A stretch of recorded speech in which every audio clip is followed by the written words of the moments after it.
Just to be sure, like, do you, Pratesh, want to have a certain length? So like we should not talk too much, or we can just, when we're on the topic, yeah, you guys feel free. Feel free. Okay, cool. You know, I'll kind of put a little bits in there, but this is for you guys. You know, whatever you guys want to talk about. Thanks. Awesome. Namaste. Awesome. Yes, namaste. This is a Kaizen namaste right here, right? Awesome. All right, guys. All right, welcome back, everybody. My name is Pratesh here with Kaizen Crypto. Today is all about Cardano in Africa. So lots of talk about blockchain and use cases in these developing economies. Who better than to hear about that than the people who are actually living it? So today I've got Gwendal and Josh joining us from Proof of Africa to talk about Cardano in Africa. So guys, thanks so much for joining. How are you both doing today? Good. Oh, thank you for having me. Awesome. Thanks. Yeah. Awesome. Well, guys, it's been a long time since we've got a chance to talk. So just want to say thank you both for coming on to chat with us. I guess to start things off, let's talk a little bit about some of the things that we're expecting with Cardano and blockchain technology in Africa. I guess, why would something like Cardano be significant as it comes to bringing value and utility to people who are living in these developing economies? Awesome. Well, let me just start out by saying I got into like this whole industry back in 2016, 2017. So I got more active in 2017, and like a lot of people, you get interested in like a lot of young people get in because they want to make like a quick buck. They want to make money, and like I said before, cryptocurrencies for a lot of people in Africa, a continent that has the youngest population. For a lot of people, it is their first introduction to investment or investing. So, initially they get in because of the money.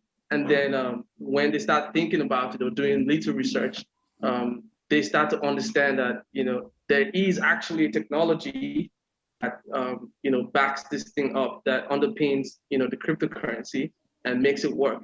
And when you start doing the research, so you just go into that blockchain rabbit hole, and you start to find out that, okay, you can do a lot more than, you can do a lot more than just buying and holding tokens and, expecting it to rise or whatever, investing. Now you can actually onboard a lot of stuff. Like Africa is just ripe for disruption, and blockchain is that technology that can disrupt a lot of stuff. And, onboarding things like a land registry, which is a big problem in Africa. Imagine having lands recorded on the blockchain. That saves a lot of time, saves a lot of energy, and helps people do business a bit more better, do business better, and provide services better on the blockchain. So the conversation around blockchain in Africa is huge, because it feels a lot like the time is now for Africa. We have actually leapfrogged a lot of stuff when you talk about mobile payment and M-Pesa. So this time is like we can actually move Africa from the past to the future of blockchain technology, without any kind of permission from anybody. All we just need to do is adopt the tech, which is readily available for everybody in Africa and around the world to actually use.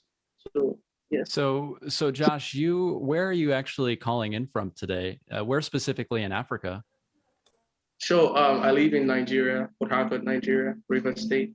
Do you feel like, just from your experience living there, do you feel like that a lot of the things that you had touched on there are going to carry out very similarly throughout the other countries in Africa? Do you feel like Nigeria is going to have, something as far as like a test bed to implement some of these strategies, and then it's spread throughout Africa? Or like, how do you see this technology kind of spreading throughout the continent? It starts with education, and there's a lot of education going on around blockchain technology in Africa. The word is going out, and a lot of evangelists, actually talking about blockchain technology in Africa. So we have like a hub in Botswana called a Satoshi Center. We have hubs spread across Africa, educational hubs and technological hubs too. People are actually building already on the blockchain as we speak. The various projects already live on the blockchain. that are solving, some problems, in this agricultural sector, in real estate sector as well. So it's not something that will happen soon. It's something that's already happening. People are already utilizing the blockchain to solve some problem like land registry and supply chain problems.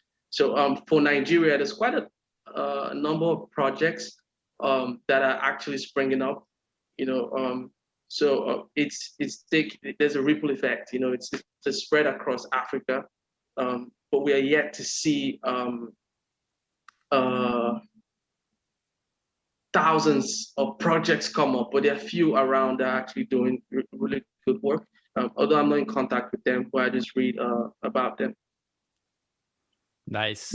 Okay, so talking about that, so Gwendal, you are working with Proof of Africa. I guess, could you tell us a little bit about what you're doing there? With pleasure. So actually, I joined Proof of Africa in last April. So I contacted Josh and Max, who launched it in 2019, because I really thought the project was really interesting. And also because I had time. Corona started, and I'm a teacher, so I have like plenty of time to read into it. And actually, in a previous life, I've worked in Africa and in Southeast Asia to develop water resource projects on the ground. And one of the things I've noticed is Africa is full of resources, full of young people, and less young, but like full of people with IDs, but it's always complicated for them, because not only because of the money, but like everything is complicated. Let's face it, like everything takes time, and everything is sometimes complicated. And the other point that was a bit annoying for me was the fact that all the decisions were taken, in my case, in Europe, by people in Europe. So it comes with a good mean, because they wanted to help. But when all the decisions are taken in Brussels, and say, okay, we're going to invest this amount of money in this country for this thing. So you arrive in a country and say, okay, we have this money, but not, we're going to support you to do things. No, we're going to pay you to do things that we have in mind. And somehow it doesn't always fit with what are the actual need on the ground. So that's why I started to quit this thing and to do something else as a teacher. And when I've seen what was doing, Proof of Africa was really like, wow, there is actually like such a huge opportunity, because the idea with the stake pool is like reinvest like most of our profits from the rewards into projects on the ground. So at the beginning, of course, it was it was like few thousands of dollars. And now the course of Cardano is going up. It's a bit better, but we're able to help, and that's always been the idea. And the idea is to invest in projects on the ground. So people have ideas, we find them, or they reach out to us, and we can discuss. And so like we invest in things that really matters on the ground, that need fits the need on the ground. And that's for me the most important thing. I'm not African myself. I lived a little bit in Congo, but I don't face what Josh is facing every day.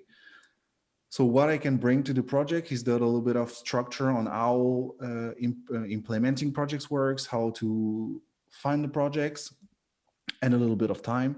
But that's basically the idea. And knowing that Joshua is like so passionate and finding all these projects on the ground and sleeping 2 or 3 hours a night, it's like it's really motivating, because you feel that you can bring a little something. And to come back on really like the African part, we see it so often from Western countries as something. It's difficult. It's mysterious, kind of. If it doesn't work, why are we going to go and invest there? It's complicated. But when you see like all these ideas and the potential of people, I'm not even talking about resources, but of people, you say like, definitely something to do here. And not necessarily only to earn a lot of money, but just to help them, just to do something and not depend on people. And I think it's really like what we're trying to do. Yeah, spot on. The points that you touched on there, myself personally, I live in the US. So to see what we have versus what are some of the circumstances of people who are living in these developing economies. I think that Cardano, it's this solution that's really going to help with things, Josh, like you were saying, supply chain, land registry, even just bringing about financial services to these people who don't necessarily have all the amenities that we do here living in the States. So yeah, I mean, just so many amazing things happening with Cardano, blockchain technology.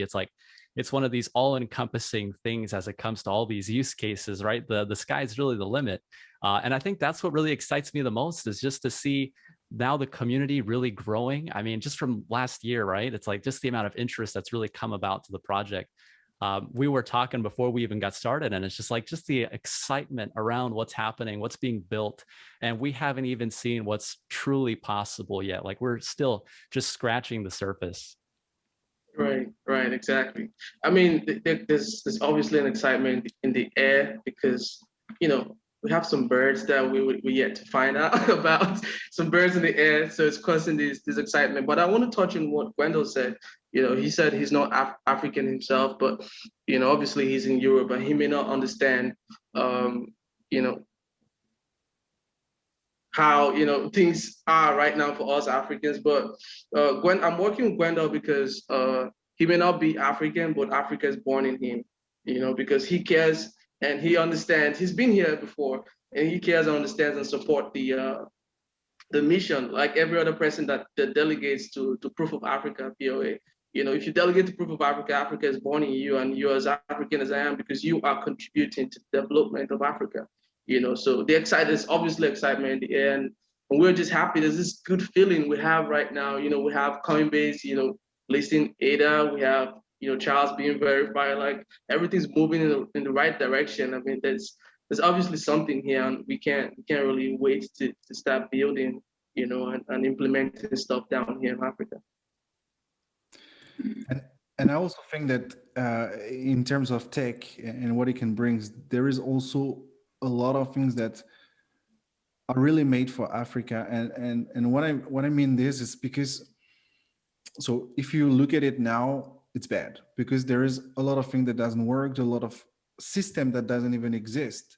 ID systems, which sounds for us in Europe or in the US like the most basic thing. It doesn't exist.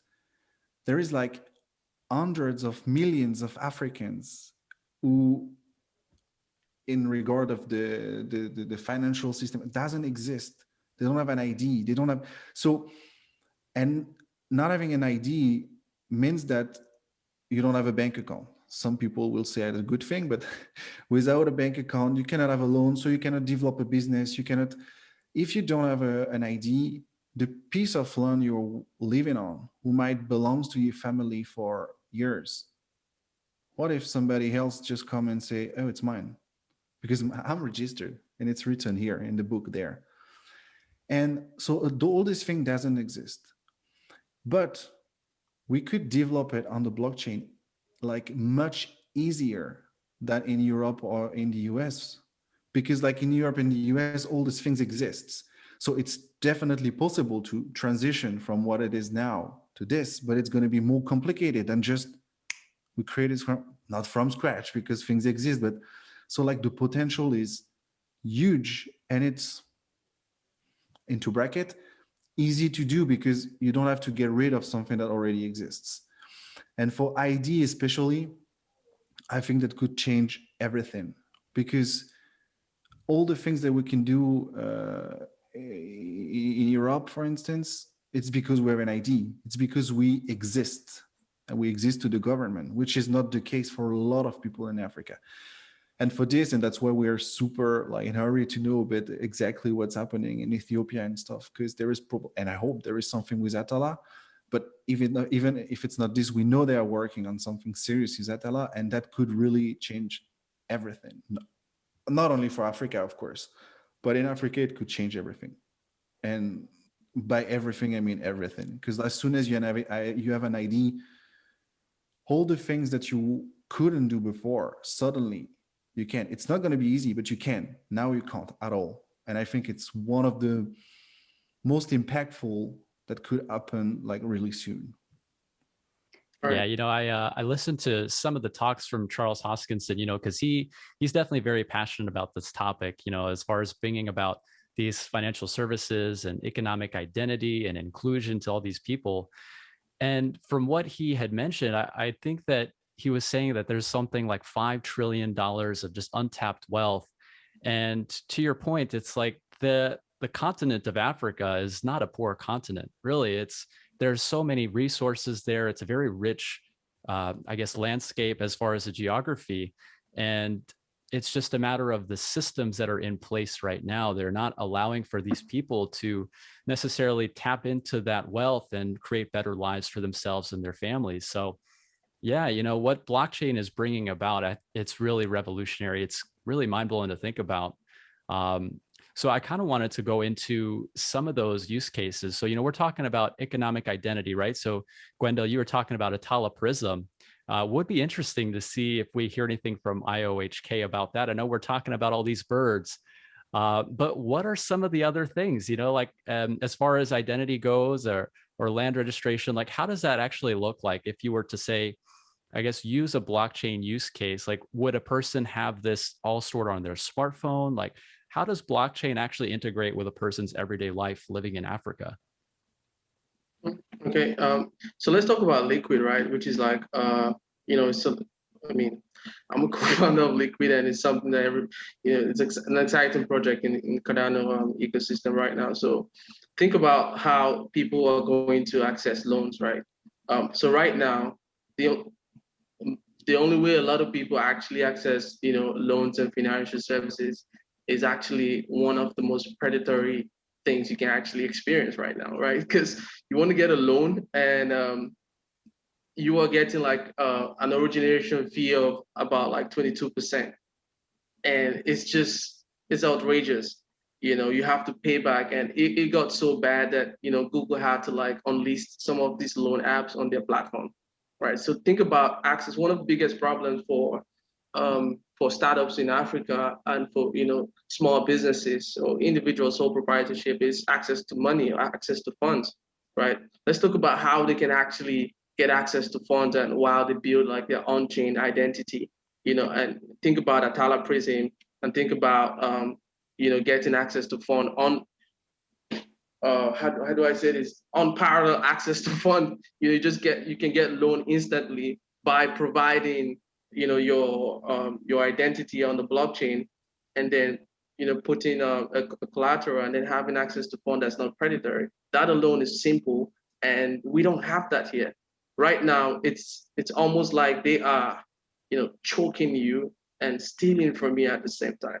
And that's the only alternative we have now. But if we have that, we had something like Liquid where you can actually get loan. Someone like myself that have like a business and needs a loan instantly can get a loan that's not going to be predatory. That alone it's good. It's a step forward. So if I can teach that to 200 people and you just have a ripple effect and everybody know, okay, they can get better loan and build their credit while they're getting that loan. That's a use case that is going to change the lives of a lot of people. That's just one. And Gwendal, you can talk about the rest. So there is also something like really related to ID solutions like land registry, for instance, which is also something that sounds super normal for us in the West. But like in Africa, it happens like really often, and in a lot of countries that a piece of land has been sold to 10 different people or 10 times by the, and at the end of the day, who's the rightful owner? You don't know. So this is really important that this could be like, like once it's on the blockchain, it doesn't change as soon as there is not a new transaction. That's cool. There is just like a little something I would say about this, because it's good, but it needs to be done in a really good way. Because if, for instance, when they anchor it on the blockchain, it's allocated to one guy, doesn't work. So we have to be really careful on this specific part. But as soon as it's implemented, it's gonna be better. Education, credentials, insurance, actually, all this kind of thing could benefit as well in Africa. And for most of it now, it doesn't exist at all. So all this little thing, and to be honest, we are not talking about rocket science. You know, it's like it would be I think the most basic use of a blockchain, you know, but it might have such an impact be so impactful. And I really think it's what is interesting here. It kind of send that as Joshua said, every field of life is ready for disruption. So like anybody who have an idea can basically transfer it like into the blockchain. Well, not everything, but a lot of it. For instance, we are also working with a team who is thinking of developing what they call red token for blood donation. So with the idea of, first of all, educating people, because in Africa there is a few people who give their blood. I think in Nigeria, there is one of the highest, because Nigeria is one of the most developed country in Africa. It's really, there is a lot of things there, but they still have the highest rate of, sorry, I'm not sure of the English word, but like a mother who die giving birth because of mortality. And so like, because they don't have the blood they need.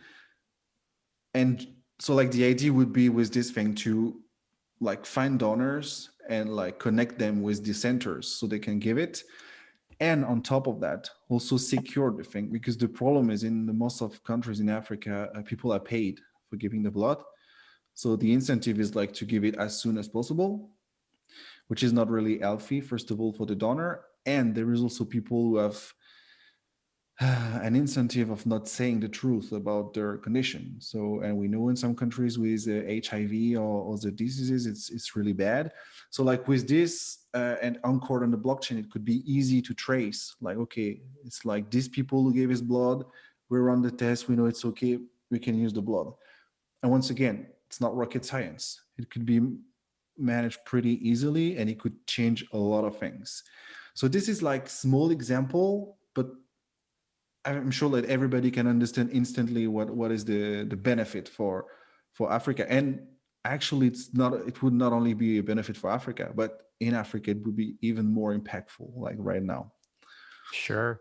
An idea that just came into my head since you were talking about that, it's like having a way to verify for things such as vaccines, for example, right? You know, you talk about, you got HIV, there's the West Nile, even what we're seeing right now in the world with COVID. It's like, how do you know if a vaccine is actually legitimate, right? You have a blockchain solution, supply chain, you can actually track the origin of these products. And that's just really going to help with the transparency and legitimacy of all sorts of industries, right? Like you have health, you have like a whole bunch of different things as it comes to medical supply chain, food, even, for example, Exactly. like if you were like growing crops, right? How do you know what pesticides have or haven't been sprayed on those vegetables, right? So there's so many use cases. And I think that's what's really interesting about this, is because when you start to implement all these ideas and you have these people that are building these solutions, that's really going to bring about the economic productivity in these areas of the world. It's like having these solutions being built by the people who are actually living it and see the problems firsthand. So that's really exciting to know about. And talking about how we can get people in Africa building on blockchain, I know you guys have ABCD. So you guys actually have a Project Catalyst proposal. If you guys don't mind, let's hear a little bit about that. I'm really curious to know more about ABCD and what's contained in your Project Catalyst proposal. Awesome. So I'm going to start by introducing what ABCD is, and then Gwendal can go about explaining what we're trying to do. So ABCD is short for African Blockchain Center for Developers. So initially, when we started out with POA, the mission was actually to get enough funding to support ideas in Africa and also help to stay sustainable while we evangelize about Cardano and blockchain technology in Africa. And then ABCD was our spin-off project.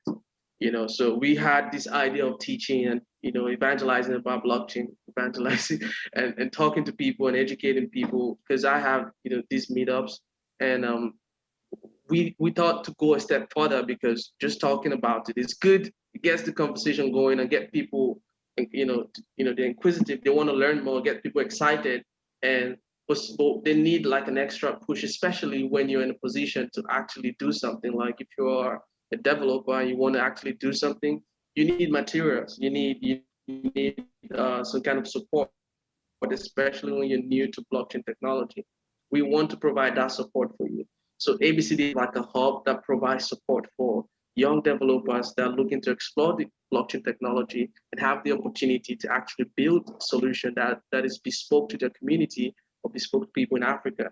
So we're trying to create this space to allow people to build solutions to address the problems that they have, their immediate problems. So ABCD that's what ABCD is.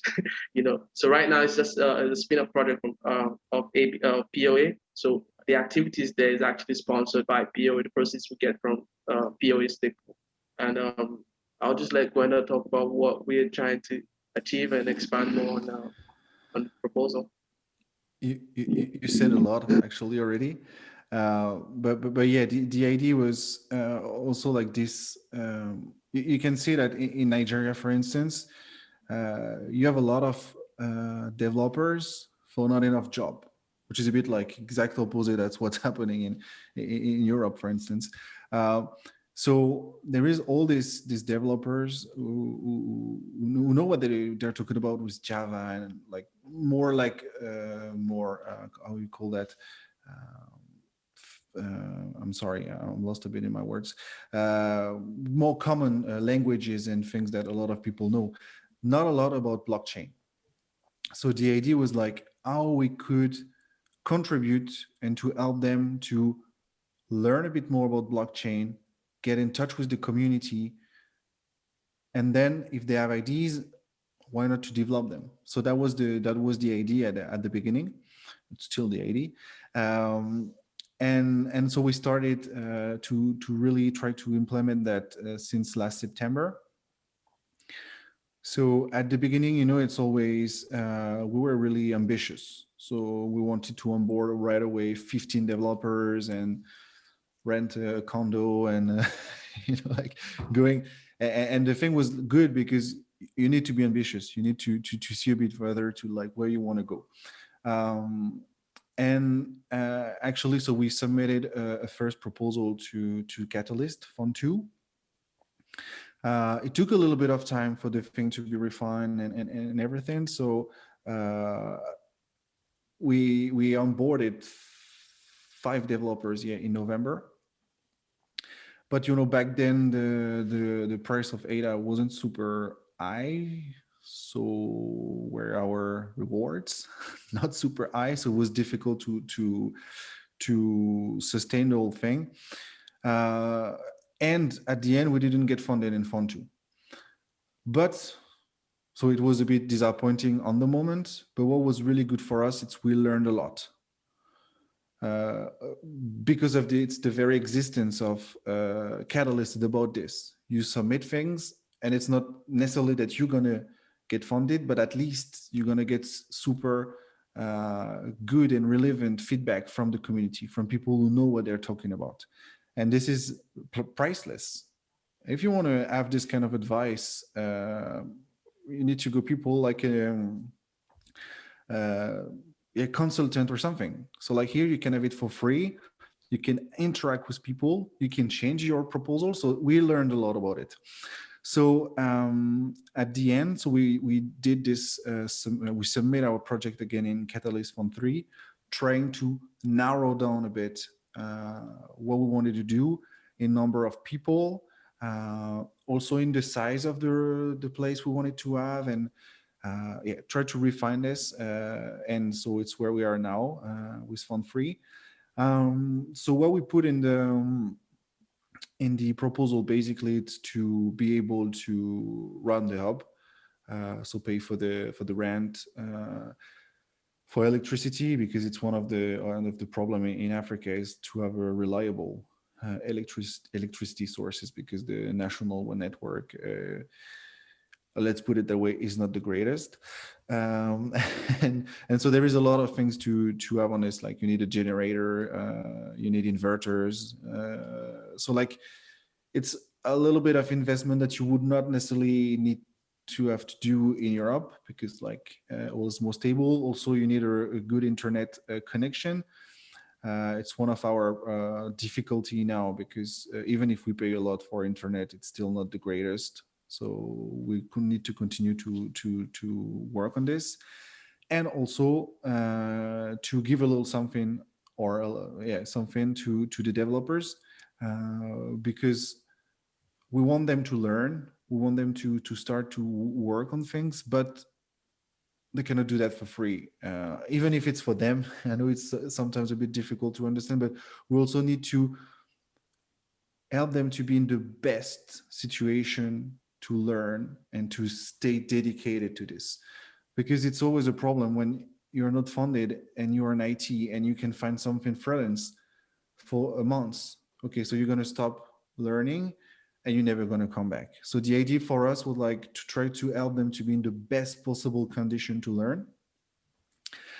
For that, we're actually working with James from Gimbal Labs, one of the projects who get funded in Fund 2. He helped our developers, or we create with them a curriculum. So the idea is like trying to design this curriculum for 6 months.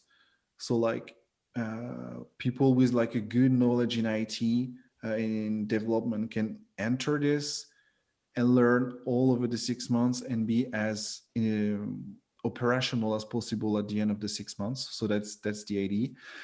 We're also in touch with Emergo, because they are also proposing this kind of training sessions, which is interesting because it's mainly on to work on Cardano, but you also work on Solidity. You work on several things. So like you have a broad vision of what's possible.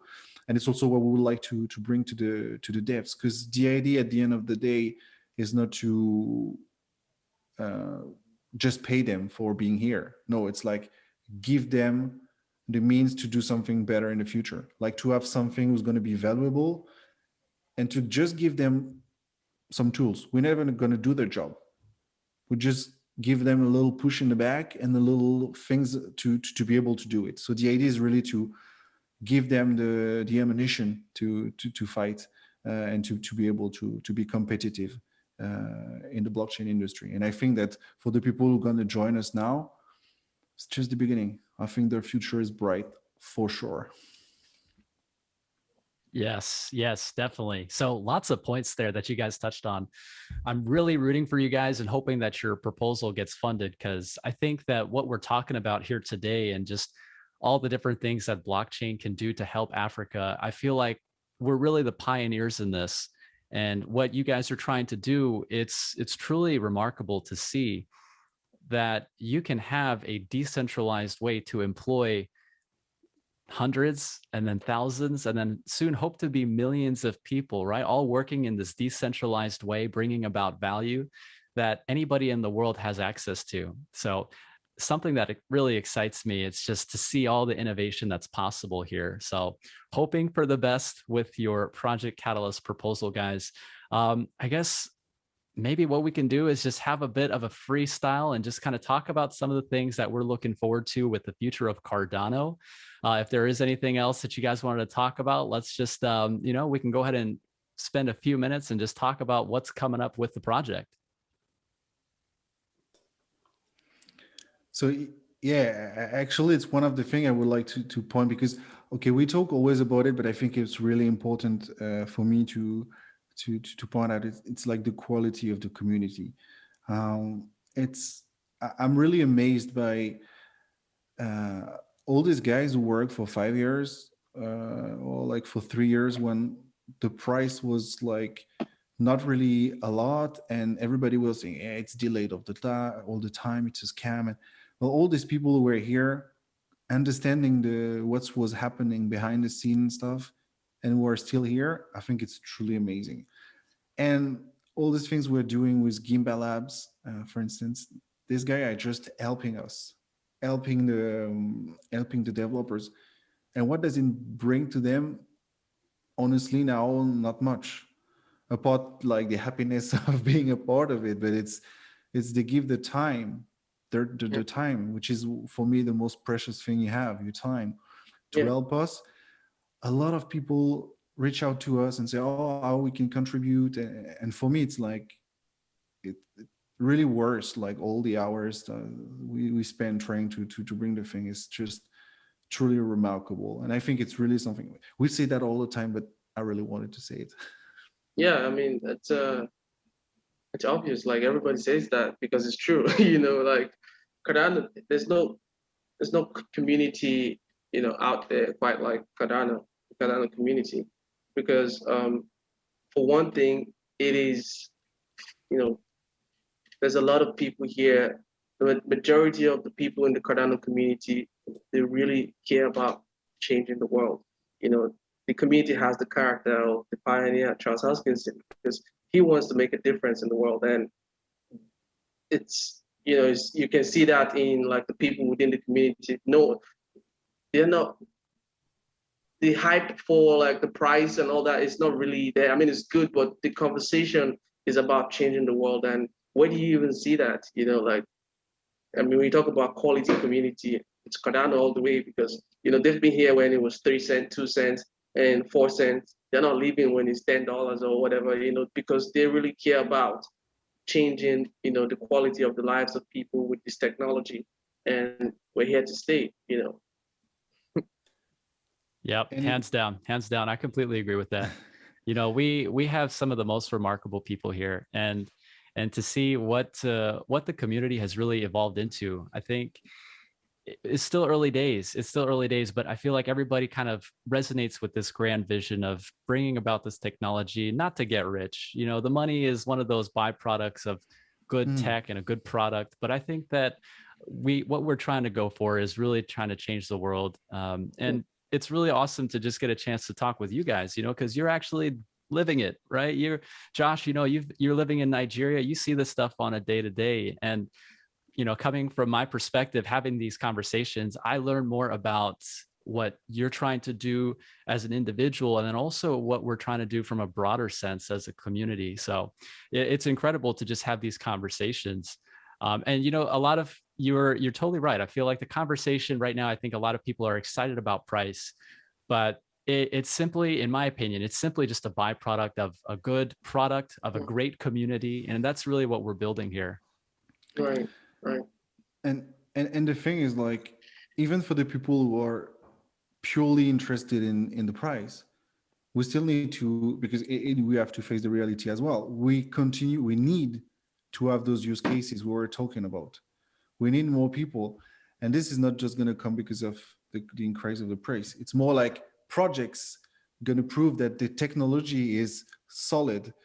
A lot of things can deploy on it, and this is going to mechanically drive the price. But I think we have to think of this instead of waiting for the price to be interesting. No, what can I do if it's only the price that interests you to make it grow? And this is working on it. Bring more people, bring ideas.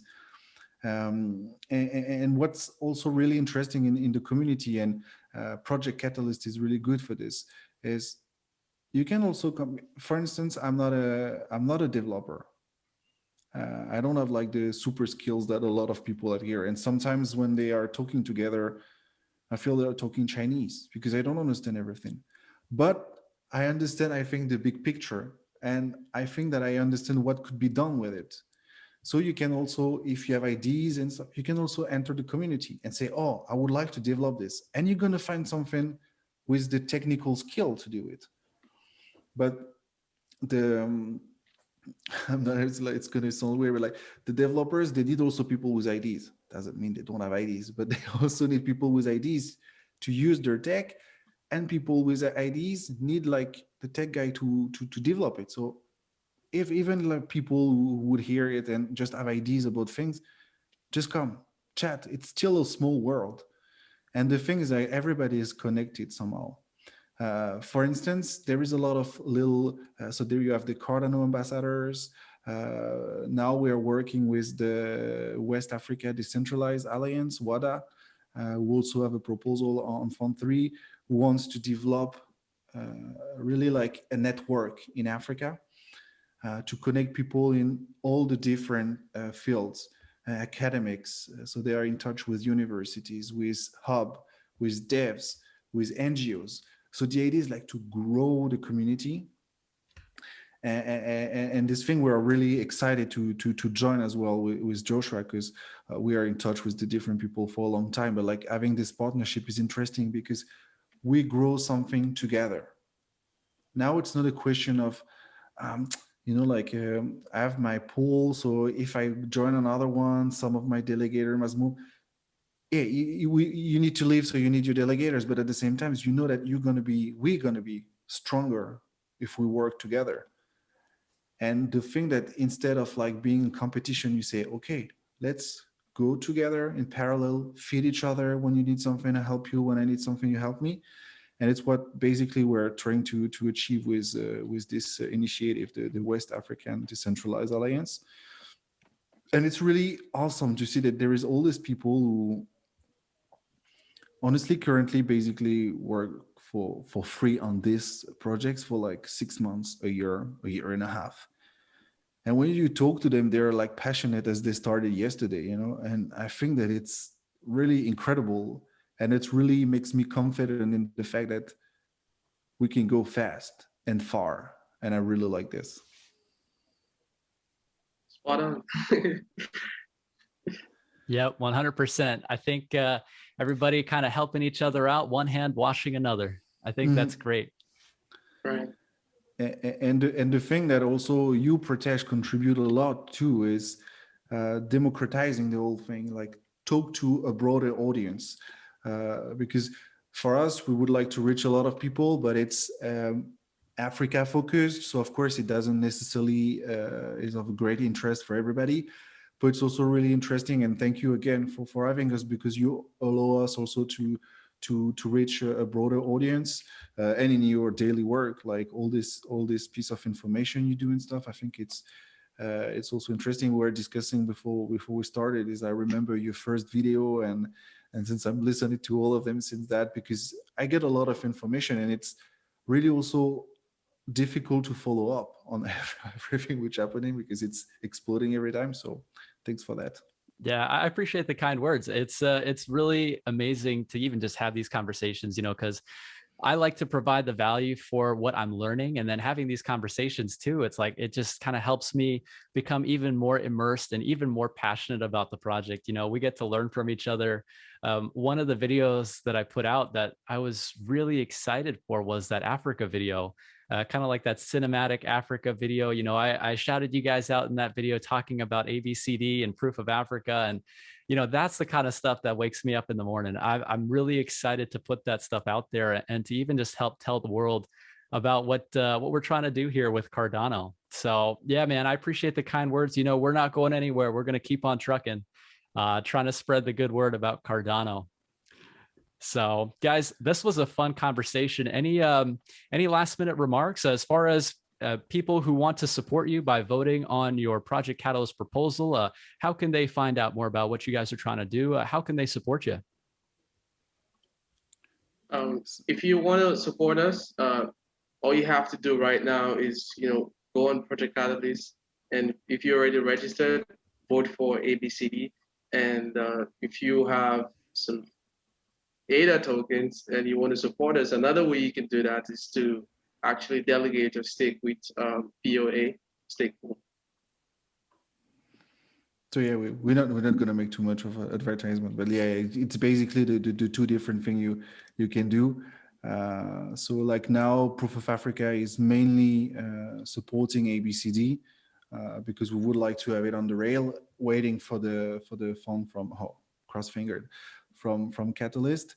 And the thing, but we could go a bit later on that, but we're also looking at how to actually try to create a viable structure to invest in different projects in Africa, because like this example of Catalyst gave us a lot of ideas. Also our work with WADA, because the idea was also to help people with projects, to help them through the process of submitting things on Catalyst. But all the projects we're going to spot are not going to be necessarily eligible for Catalyst. So how we could also find some other stream to fund these projects. So also every people who are just interested in this and who would like to reach out to us just to talk, just to understand a bit what we're doing, we would be like more than happy to get in touch with them and explain them what we're doing. Perfect. Perfect. All right, guys. Well, I'm going to be sure to leave those links. I know you guys have a Telegram support group. I'm definitely in there sometimes, just to say hi. So I'll be sure to leave those links. Also the link to your Catalyst proposal. And if you guys want to help support by delegating to POA, check them out. Ticker POA. All right, guys. Thanks so much for joining. It was a really fun conversation. I learned a lot. Best of luck again to your Project Catalyst proposal. And I hope to see you guys get funded. Thank you. Thank you for having us, Pritesh. Yeah, thank you very much. It was a pleasure. It's really fun, like always, to talk with you, and it was really cool. And thank you for the support you bring to us. It's really appreciated. Awesome. Thanks so much, guys. It was a pleasure. Take care. You too. Bye.